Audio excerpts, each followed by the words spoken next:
Well, hello everyone. Welcome to 3LG segment number 24, June 11th, 2022, coming to you from the lots of Elizabethtown. You know I love nature. Why the weather is nice, that's what I'm going to do. But you know what? I don't like bees, and they are out here heavy. So let me do what I got to do before I can get up out of here.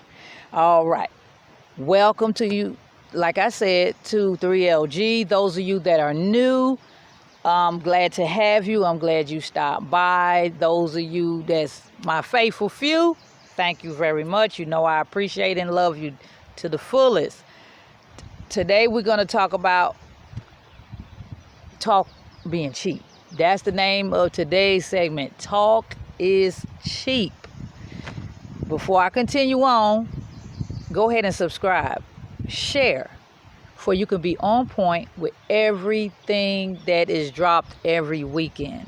For you'll get the notification. That is the purpose of being already subscribed to a particular channel. So I'm going to thank you in advance. Let's get started. You heard it before. You ain't new to it about talk being cheap. Used in a reference to talking a whole lot, but you ain't showing evidence of what you saying is true or not. You know, you speaking, but you ain't proving it to be true.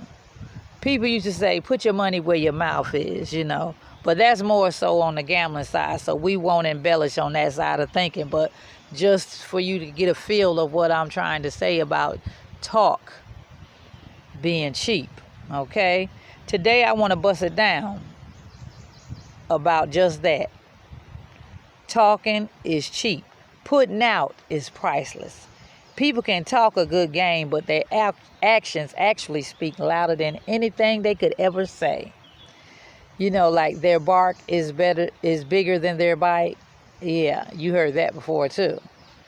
Anyone can say anything. You can talk to the cows come home, but if you can't show proof of what you're talking about, it's pointless.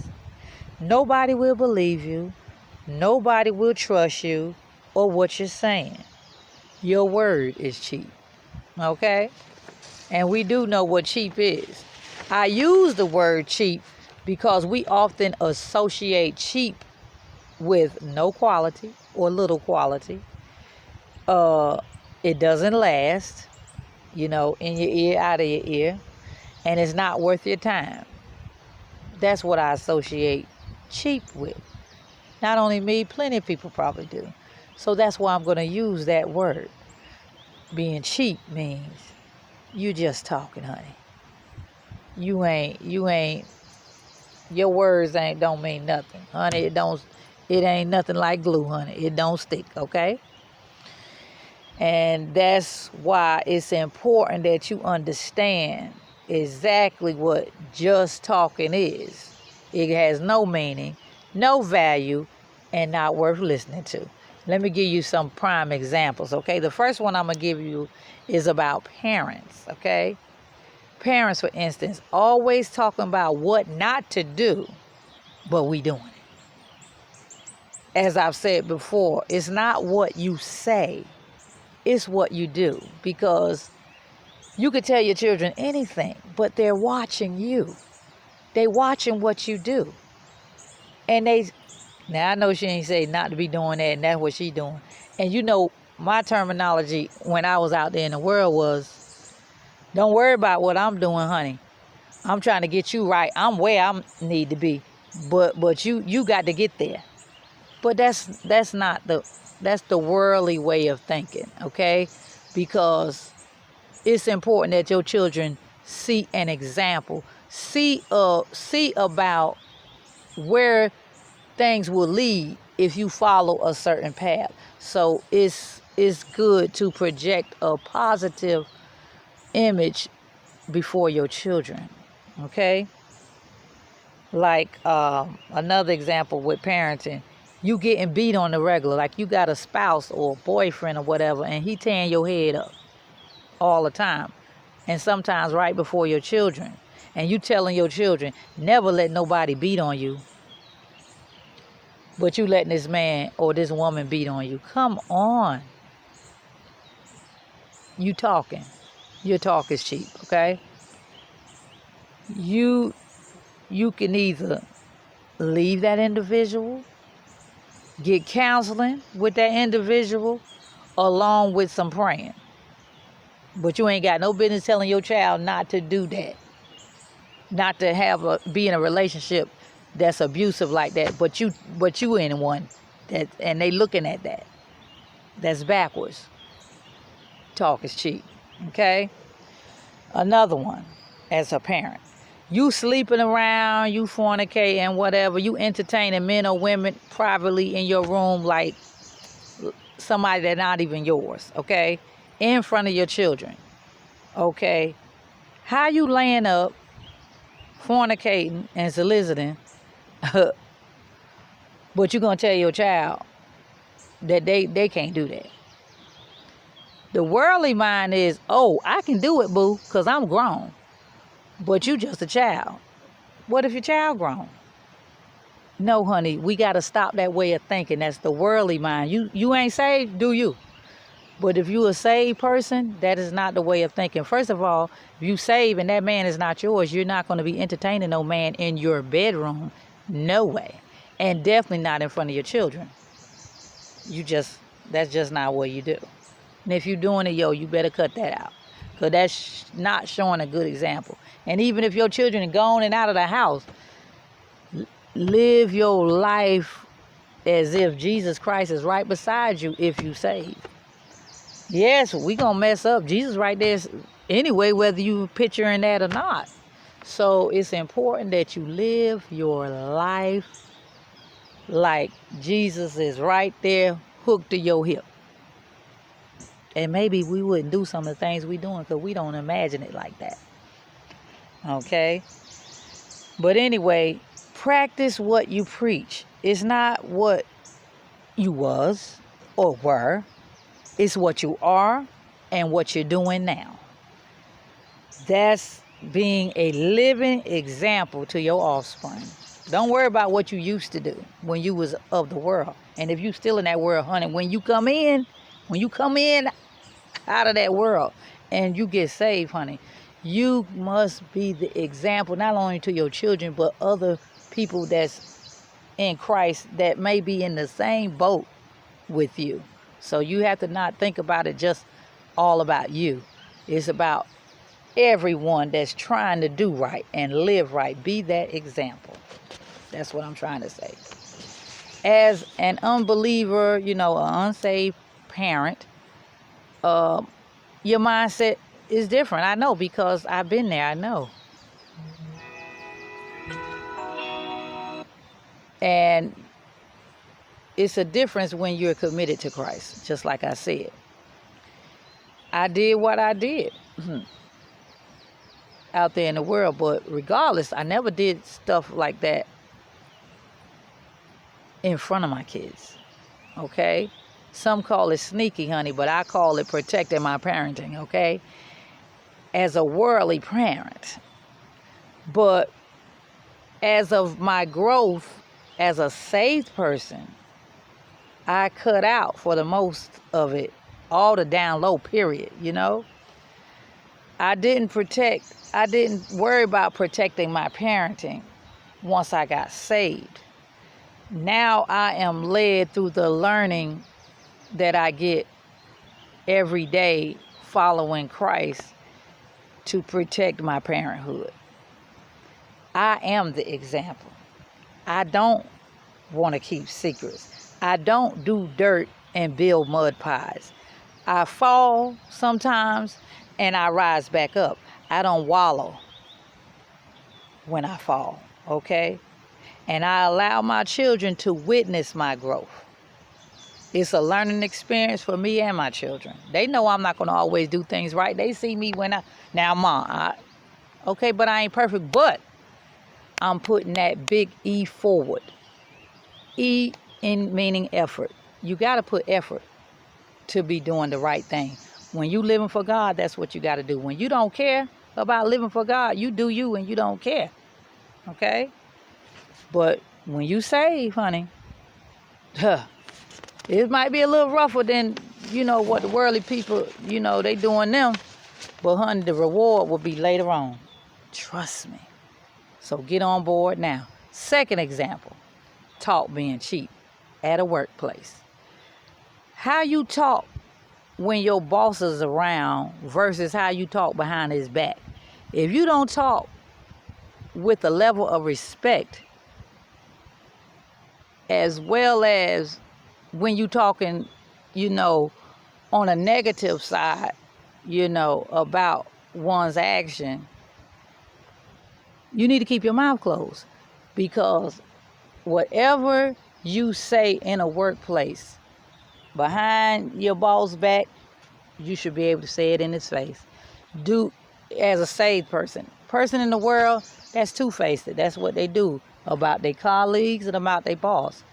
But a person that's real and trying to live right, the same thing I'm discussing with a colleague behind their back, I can say it in front of their face. More than likely, I already have. And anything that I need to tell my boss man, I may discuss it with the team lead, but I'm going to make sure that I tell that boss man, honey, because I ain't going to do stuff behind your back. I'm going to talk to you in your face, because I want to look you in your eye. Because a person that looks away or, walking away from you talking, they sneaky and they're not worth being trusted. And I ain't like that, because I'm going to look you dead in your eye when I talk to you, because I mean what I say. I ain't got to talk out the side of my neck. I ain't got to cuss. I ain't got to do none of that. But with my tone and my eye contact, I mean business. And that's how anyone's supposed to be. Just because I'm saved don't mean you just going to walk all over me and talk to me any kind of way. Yes, I'm going to turn the other cheek, but honey, I'm going to let you know what's on my mind in a decent way, though. Not nasty and disgusting, okay? Or disrespectful, okay? Because a lot of times we talk out of hurt, out of brokenness, out of hate, and that's the flesh. Because flesh will get you sent home or get you fired in a workplace.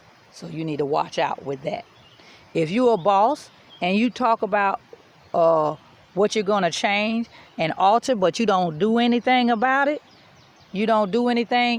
talk is cheap, honey. And if you're a boss, you're not going to be talking to other employees about other employees unless they're a team lead. If you need to be asking a question, that's fine. But if you're talking personal business about another employee, honey, your talk is not only cheap, it's dirty.